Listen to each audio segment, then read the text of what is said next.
は基本のところはもう頭真っ白でよくわかんないんですけど、でもセクシーな表現はできたんじゃないかなと思います。力強さが加わってきましたよね。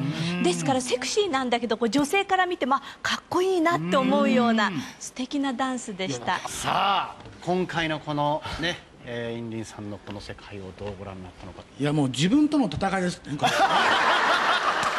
煩悩をどうね自分で処理するかっていう問題ですね。あとは一つはこの振り付け自体が大村の欲望を満たすだけの